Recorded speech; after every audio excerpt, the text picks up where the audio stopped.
Bismillahirrahmanirrahim. Assalamualaikum warahmatullahi wabarakatuh. Yang terhormat Ibu Husnul Khotimah, psikolog selaku dosen pengampu mata kuliah konseling keluarga yang saya cintai, saya banggakan teman-teman yang mengambil mata kuliah ini. Izinkan pada hari ini saya akan menyampaikan tentang materi yang menjadi tugas saya di mata kuliah ini, yaitu tentang konseling keluarga dengan pendekatan sistem. Baik teman-teman, adapun outline dari materi yang akan saya sampaikan ini tentang konseling keluarga dengan pendekatan sistem, saya membaginya dengan 3 outline sebetulnya. Kalau yang tertera pada slide ini 2. Jadi yang pertama adalah keluarga sebagai sebuah sistem, kemudian konsep dasar konseling keluarga dengan pendekatan sistem, dan yang ketiga itu adalah bagaimana kita memadukan antar permasalahan keluarga dengan konseling keluarga dengan pendekatan sistem.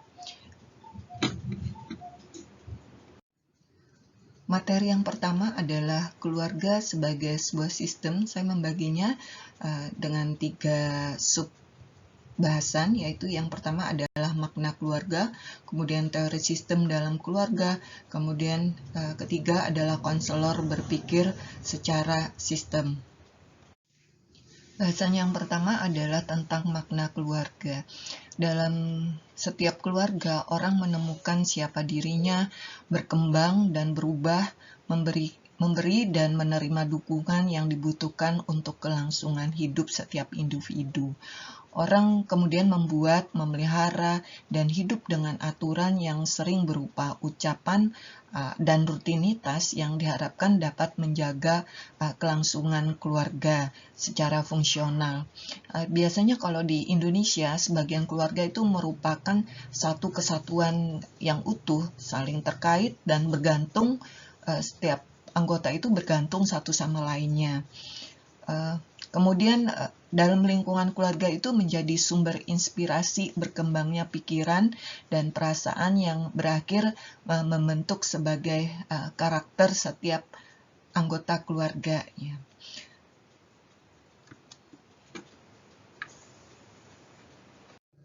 Subbahasan yang kedua adalah teori sistem dalam keluarga. Salah satu pendekatan yang kini sering digunakan dalam setiap kajian tentang keluarga adalah pendekatan teori sistem. Teori sistem pertama kali dicetuskan oleh Minuchin pada tahun 1974 yang mengajukan skema konsep yang memandang keluarga sebagai sebuah sistem yang bekerja dalam konteks sosial dan memiliki 3 komponen. 3 komponen itu terdiri atas struktur keluarga berupa sistem sosio-kultural yang terbuka dalam transformasi, kemudian kedua, keluarga senantiasa berkembang melalui sejumlah tahap yang mensyaratkan penstrukturan, dan ketiga, keluarga beradaptasi dengan perubahan situasi kondisi dalam usahanya untuk mempertahankan kontinuitas keluarga dan meningkatkan pertumbuhan psikososial tiap anggotanya. Struktur keluarga yang dimaksud di sini adalah serangkaian bagaimana suatu keluarga mengorganisasi cara-cara mereka, jadi cara-cara anggota keluarga itu dalam berinteraksi. Kemudian dari interaksi itu menjadi suatu sistem yang menjadi pola transaksi.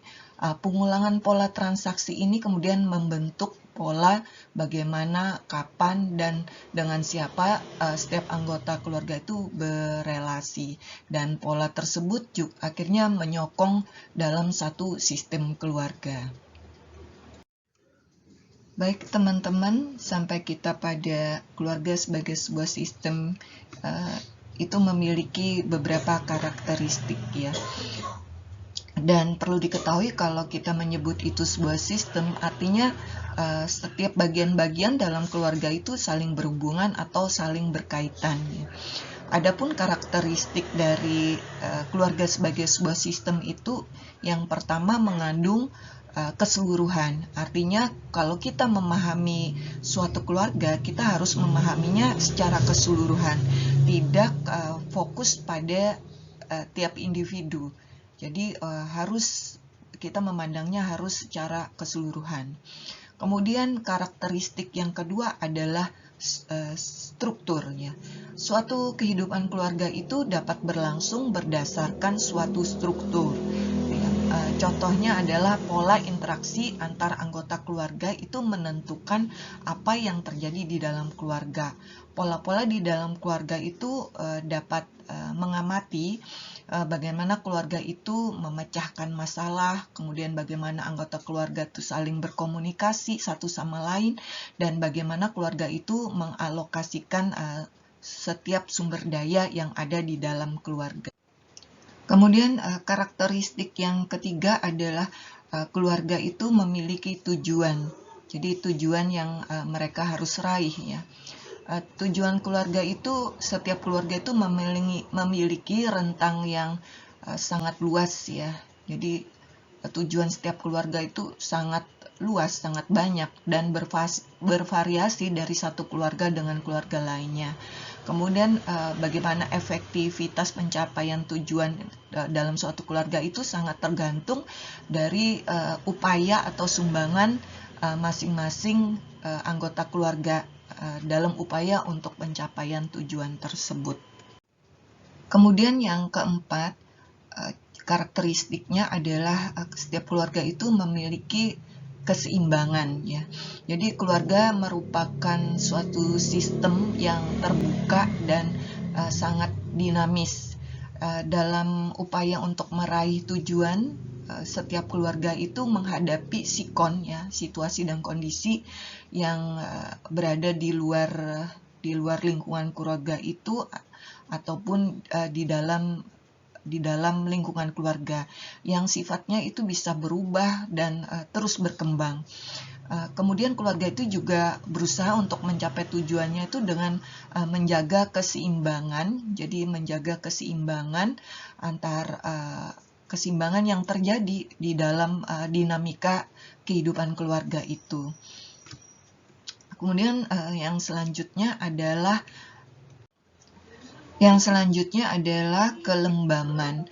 Kelembaman yang dimaksud di sini, setiap keluarga itu sebagai sebuah sistem, mereka harus mempertahankan aturan dan menjaga keberlangsungan kehidupan sehari-hari mereka agar dapat berlangsung dengan baik. Selanjutnya, karakteristik keluarga sebagai sebuah sistem itu, keluarga itu memiliki batas-batasnya. Jadi perlu diketahui bahwa setiap sistem itu memiliki batas-batas terluar yang membuatnya terpisah atau berbeda dengan sistem lainnya. Batas-batas ini muncul pada saat dua atau lebih sistem atau subsistem itu saling bertemu, kemudian berinteraksi atau bersama-sama.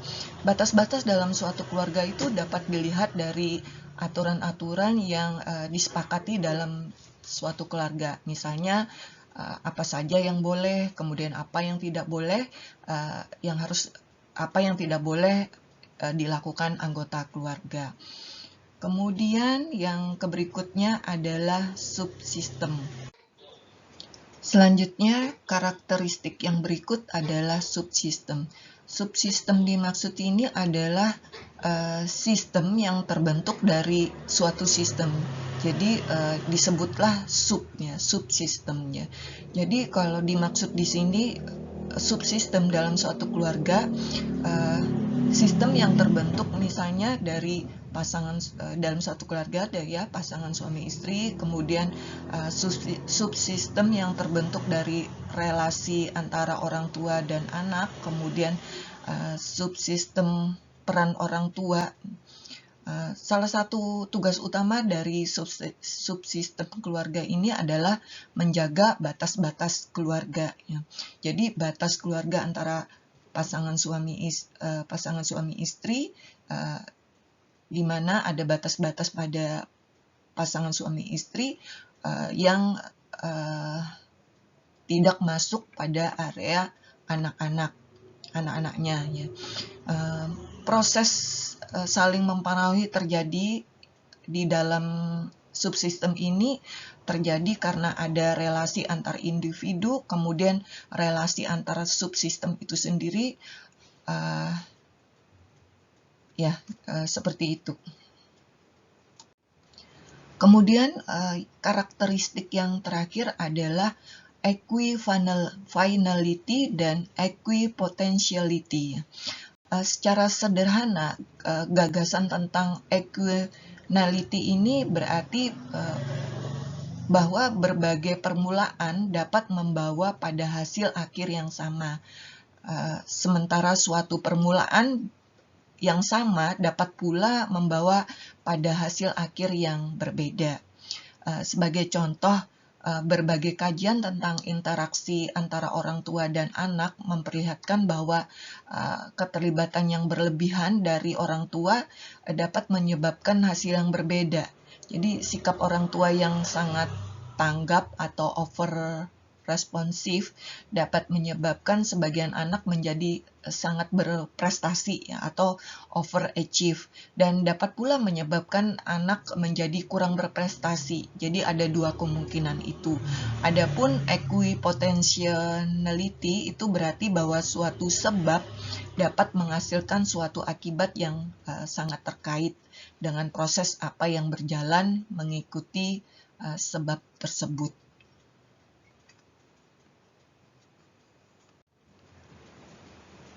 Teman-teman ya, perlu diketahui, jadi kalau semakin banyak anggota dalam suatu keluarga akan membuat semakin kompleks sistem sosial yang terbangun di dalam keluarga itu. Karena setiap anggota keluarga itu adalah sosok yang sangat unik ya. Jadi walaupun sebagai saudara kandung mempunyai keunikan masing-masing ya. Selain sebagai sistem sosial yang sangat kompleks, keluarga itu juga merupakan sistem yang dinamik, artinya terus berubah ya, karena setiap anggotanya itu merupakan individu yang terus berkembang ya, berkembang mulai dari anak-anak kemudian tumbuh menjadi dewasa, sehingga itulah yang dinamakan dengan sistemnya terus dinamik ya. Keluarga sebagai sistem sosial itu juga tidak terlepas dari konteks sosial dan budaya yang besar mempengaruhi suatu keluarga. Faktor-faktor lingkungan yang mempengaruhi keluarga juga dapat berupa agama, kemudian komunitas yang lebih besar maupun lingkungan pertetanggaan. Itu adalah faktor-faktor yang juga mempengaruhi dinamika sistem yang terbangun di dalam suatu keluarga. Teman-teman, perlu saya jelaskan juga di dalam teori sistem secara umum itu ada dua perspektif, yaitu sistem tertutup dan sistem terbuka. Yang dimaksud dengan sistem tertutup itu suatu sistem yang tidak terpengaruh oleh dunia luar. Demikian pula jadi sistem itu tidak bisa dipengaruhi oleh dunia luar. Misalnya contohnya sistem dalam mesin mobil ya, atau motor, mesin kereta api dan sebagainya. Jadi sistemnya sudah seperti itu terbentuk, tidak bisa dipengaruhi oleh sistem yang ada di luar. Kemudian sedangkan sistem terbuka itu adalah sistem yang dapat dipengaruhi oleh dunia luar. Sebaliknya mungkin saja juga mempengaruhi dunia luar. Biasanya ini adalah sistem yang selalu dinamis, seperti sistem dalam suatu keluarga, sistem dalam suatu sekolah, kemudian sistem dalam suatu perkantoran dan sebagainya. Teman-teman yang saya banggakan ya, berdasarkan penjelasan teori sistem yang sudah tadi saya sampaikan, terdapat 4 konsep penting. Yang pertama adalah keseluruhan, kedua umpan balik, ketiga homeostatis, keempat adalah equifinality. Adapun penjelasannya sebagai berikut. Yang pertama adalah keseluruhan. Oh ya, konsep ini dikemukakan oleh seorang ahli bernama Berta Lanfy ya. Yang pertama tadi adalah keseluruhannya. Jadi tadi saya juga sudah menjelaskan karakteristik dari suatu sistem keluarga ya. Jadi di dalam konsep penting yang dikemukakan oleh Berta Lanfy ini, itu keseluruhan tadi sama seperti karakteristik sistem dalam suatu keluarga yang sudah saya jelaskan. Jadi keseluruhan ini bagaimana kita menggambarkan konsep keluarga itu dalam suatu sistem, tidak pada bagian-bagiannya saja, tetapi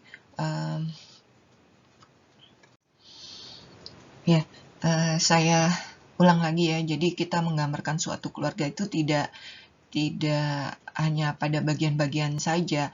Misalnya bagaimana kita melihat perilaku seorang anggota keluarga.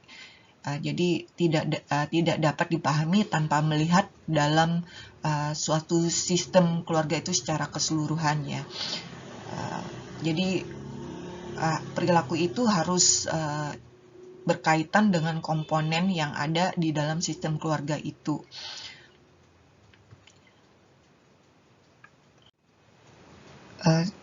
Bisa tepatnya disebut seperti ini ya.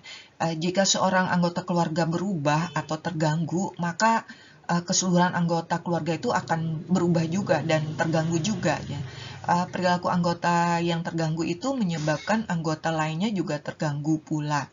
Sebaliknya, jika sistem keluarga itu terganggu, maka kemungkinan besar ada anggota keluarga lainnya juga terganggu.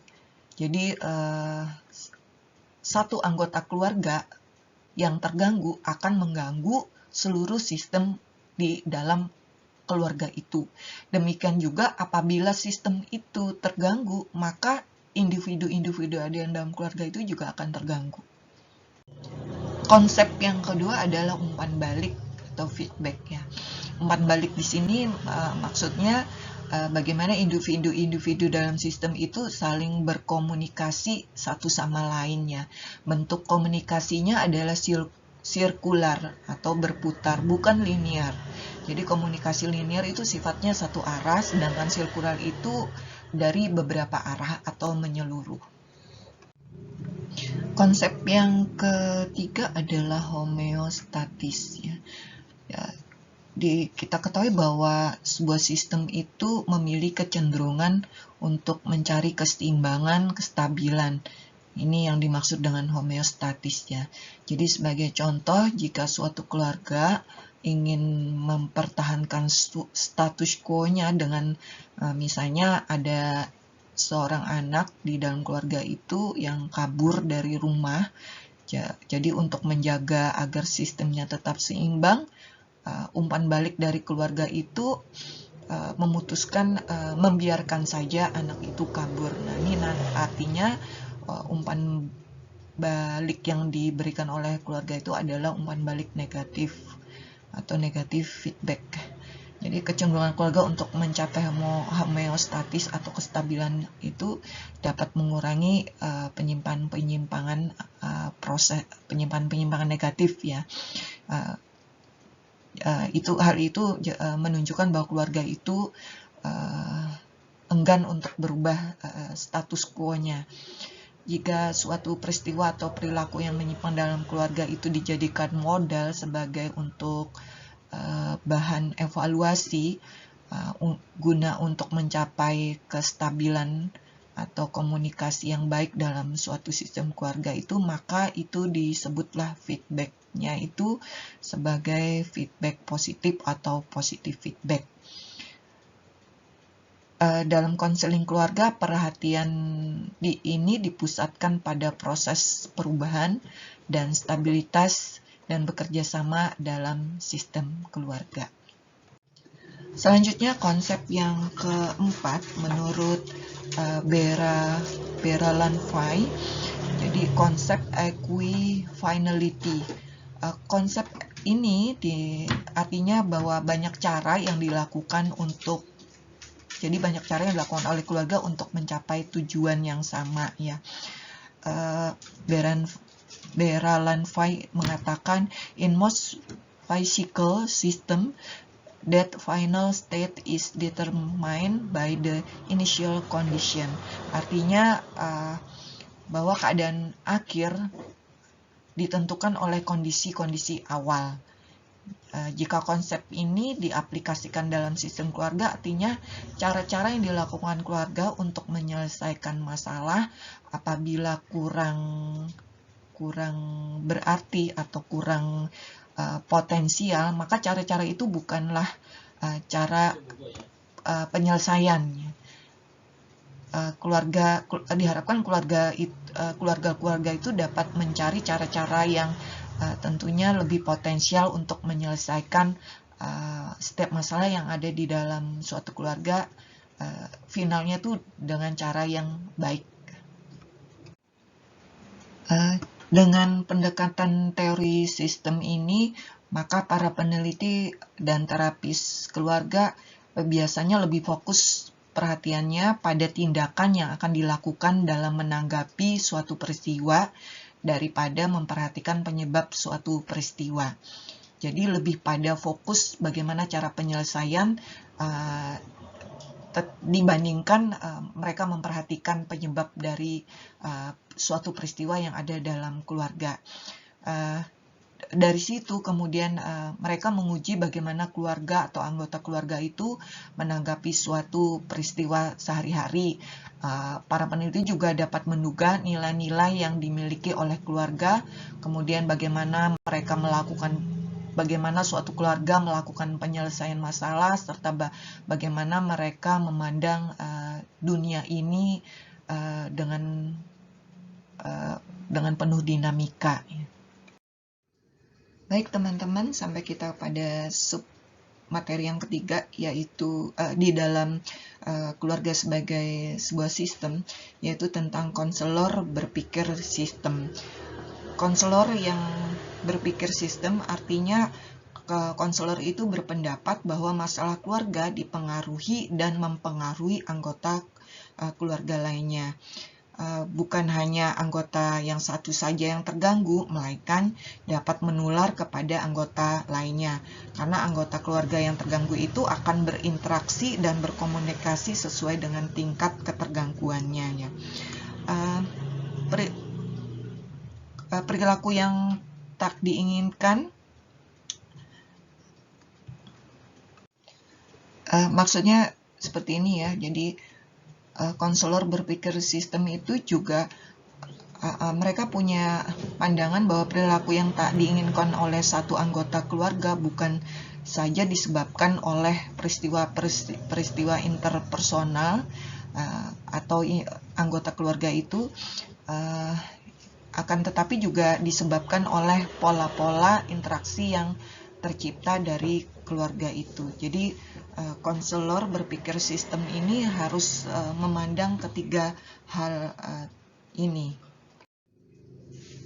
Sampai kita pada konsep dasar konseling keluarga dengan pendekatan sistem. Ya, perlu saya perjelas lagi. Jadi sebuah keluarga sebagai sebuah sistem itu berarti meyakini bahwa semua anggota keluarga memiliki hubungan dan keterikatan satu sama lain yang tidak semata disebabkan karena kontrak sosial ataupun karena keturunan, tetapi juga karena hubungan emosional, relasional, kultural, hingga spiritual. Kemampuan masing-masing anggota keluarga dalam merespon hubungan dan posisi ini dalam suatu sistem maka dapat memperkuat ketahanan keluarga itu sendiri. Konseling dalam keluarga adalah proses menganyam dari semua anggota keluarga untuk tumbuh dan menemukan diri mereka masing-masing. Konseling keluarga juga merupakan proses yang interaktif untuk membantu keluarga dalam mencapai keseimbangan di mana setiap anggota keluarga dapat merasakan kebahagiaan. Tujuan konseling keluarga ini adalah membantu anggota keluarga dan keluarga itu sendiri sebagai satu kesatuan untuk mencapai kesejahteraan keluarga. Konseling dalam keluarga merupakan konseling yang diberikan kepada anggota keluarga yang merasa terganggu ketentraman dan kebahagiaan hidupnya. Fungsi konseling keluarga ini juga harus dibantu. Maksudnya fungsi konseling keluarga ini membantu anggota keluarga untuk melihat, menimbang, memutuskan dan berbuat agar keluarganya terbukalah mata dan hatinya untuk memperhatikan dan merasakan keadaan diri mereka masing-masing dan sesama manusia dengan suatu sikap yang baru.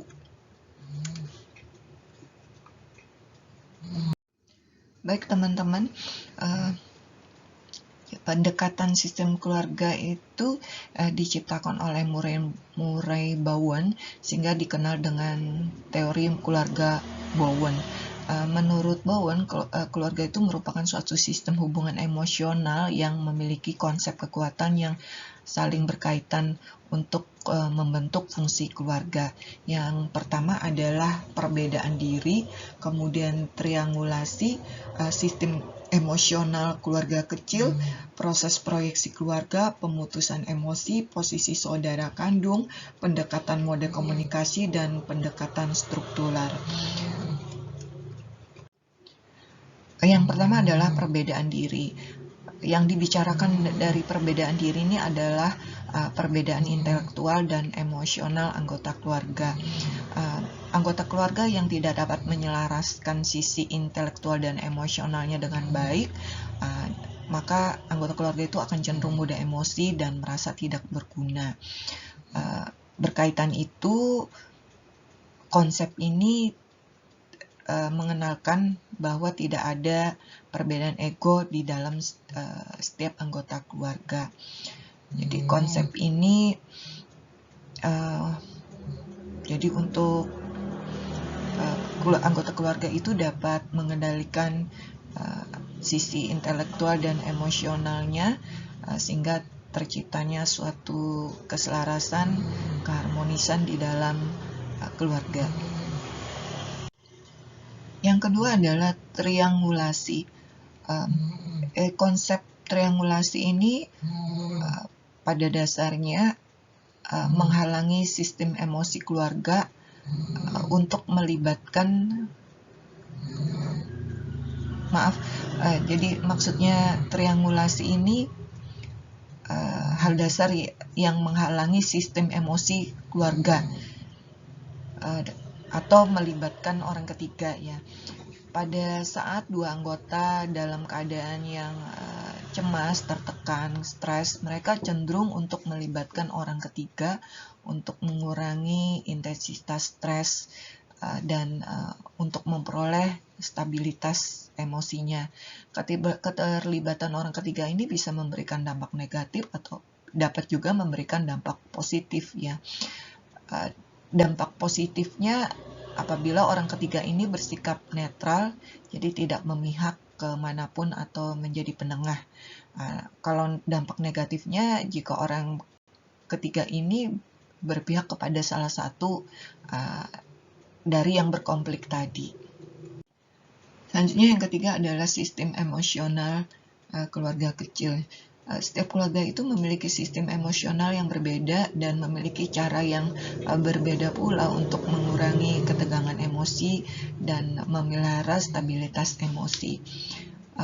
Pada keluarga yang menghadapi kecemasan yang bisa dikatakan kronis dan ketidakstabilan emosi, maka cenderung mengembangkan jarak emosi satu sama lain yang mengakibatkan tidak berfungsinya aspek fisik dan emosi dalam berinteraksi dengan sesama anggota keluarga.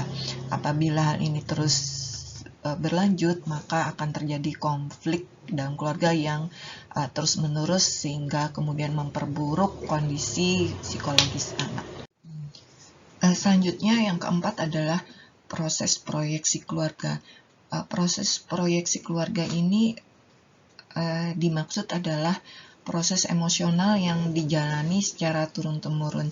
Jadi apabila orang tua yang melakukan kelekatan emosinya kepada anak-anak, maka nanti anak-anak tersebut juga akan melekatkan emosinya pada anak-anak mereka kelak.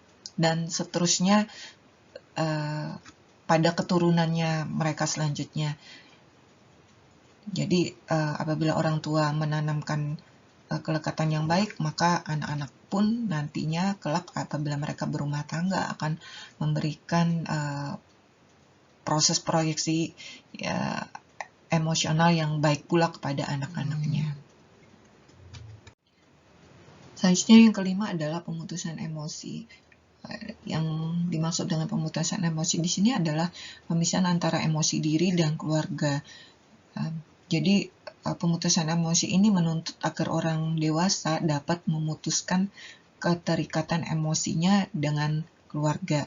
Jadi misalnya anak-anak yang sudah dewasa, mereka nanti setelah mereka berumah tangga, mereka juga harus dapat memutuskan keterikatan emosinya dengan keluarganya, dan kemudian masuk pada area atau wilayah dari keluarga barunya.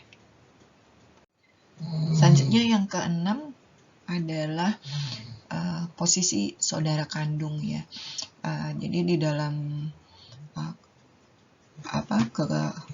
konsep ini, jadi dalam konsep pendekatan sistem ini, posisi saudara kandung dimaksud itu misalnya pasangan suami istri, jadi dipengaruhi pola interaksi yang terjadi antara suami dan istri ini sangat dipengaruhi oleh urutan kelahiran mereka. Misalnya suami anak pertama, kemudian istrinya itu adalah anak terakhir atau bungsu, maka akan kecenderungannya akan membentuk pola hubungan suami yang lebih dominan dan mengambil tanggung jawab dalam keluarga. Yang ketujuh adalah pendekatan model komunikasi.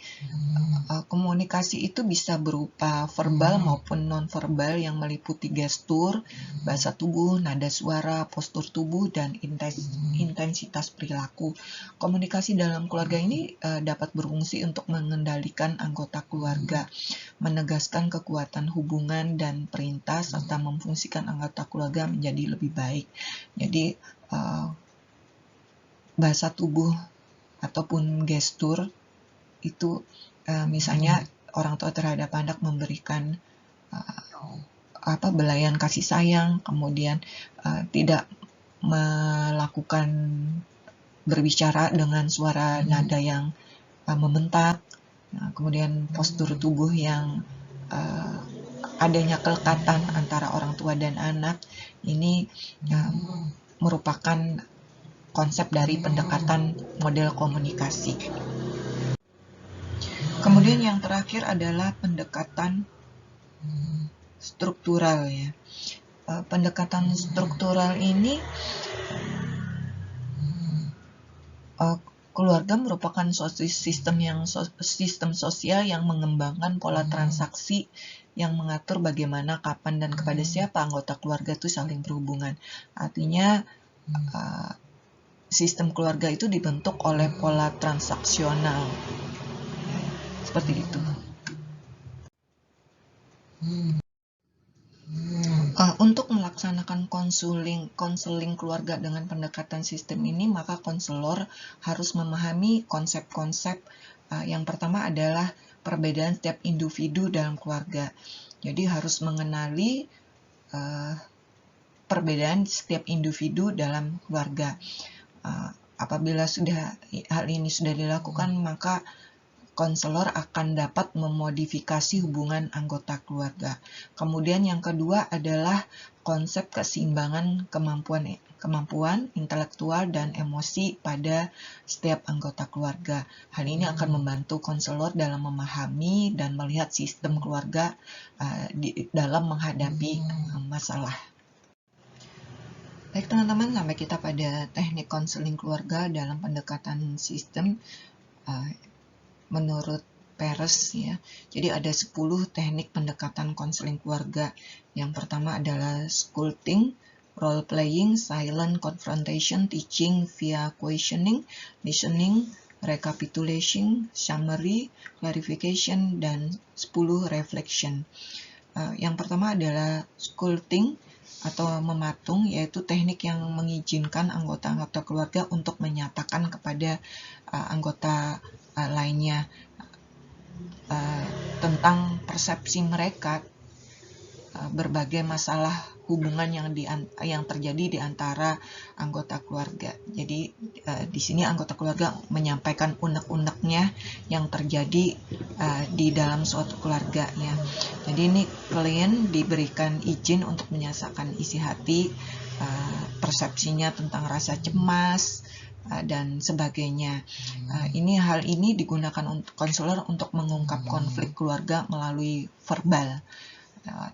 Dan mengizinkan anggota keluarga melalui verbal itu untuk mengungkapkan perasaannya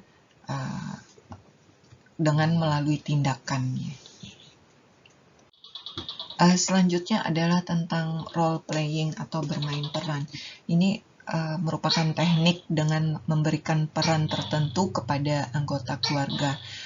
Peran tersebut adalah peran orang lain. Jadi misalnya anak memainkan peran sebagai ibu.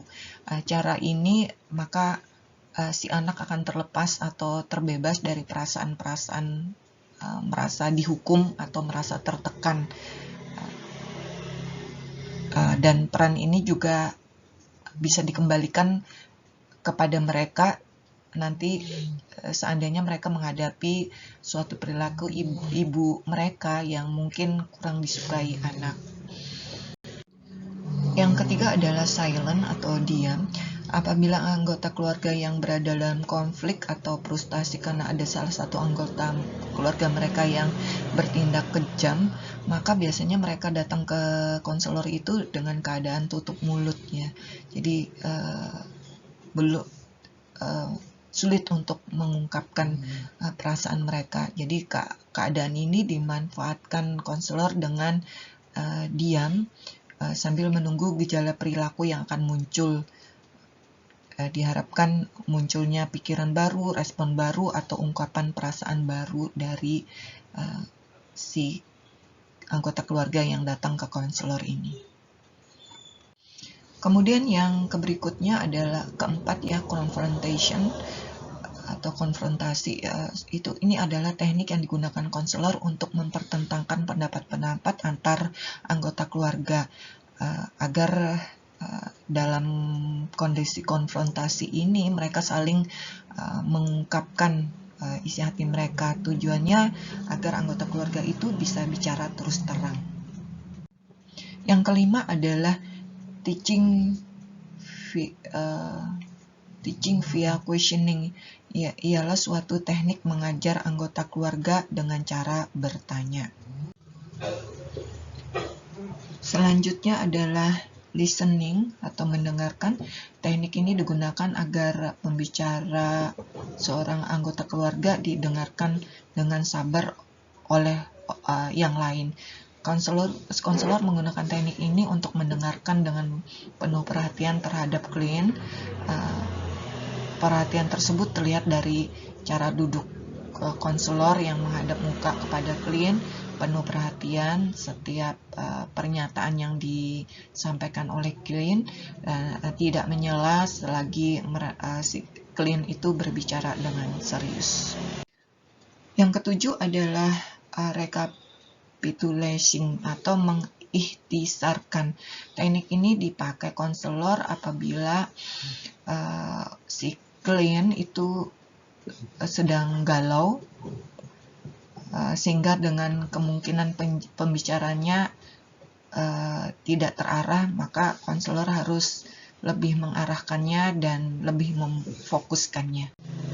Yang berikut adalah summary, itu yang ke-8, adalah suatu fase konseling yang dimana konselor dapat menyimpulkan sementara hasil pembicaraan dengan keluarga atau dengan klien. Tujuannya agar konseling bisa berlanjut secara progresif. Ke-9 adalah clarification. Klarifikasi ini atau menjernihkan ini adalah usaha konselor untuk memperjelas suatu pernyataan anggota keluarga yang terkesan masih samar-samar. Klarifikasi ini juga terjadi untuk memperjelas perasaan yang diungkap secara samar-samar ya.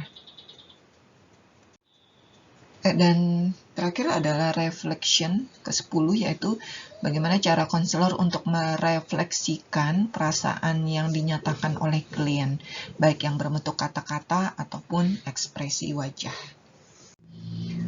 Jadi dari 10 teknik konseling keluarga yang sudah saya sampaikan itu bertujuan untuk lancarnya sebuah konseling yang memiliki tahap-tahap yang sudah saya sampaikan tadi.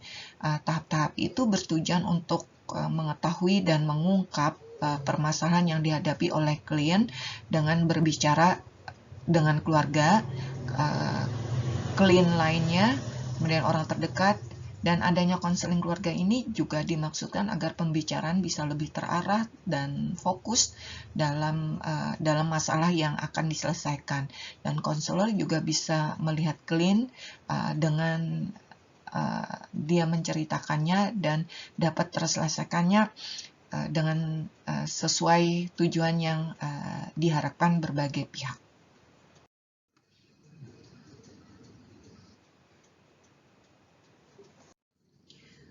Baik, Ibu Husnul Khotimah yang saya hormati dan teman-teman, sebelum saya akhiri, beberapa hal yang dapat saya simpulkan.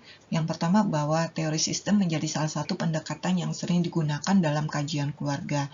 Teori sistem dicetuskan pertama kali oleh Minuchin yang memandang bahwa keluarga sebagai satu kesatuan yang mempunyai struktur dan senantiasa berkembang dan juga beradaptasi dengan perubahan situasi dan kondisi untuk mempertahankan kontinuitas atau ketahanan keluarga. Selanjutnya, Murray Bowen merupakan peletak dasar pendekatan sistem ini yang menurutnya bahwa keluarga bermasalah itu terjadi apabila keluarga itu tidak berfungsi atau dysfunction family.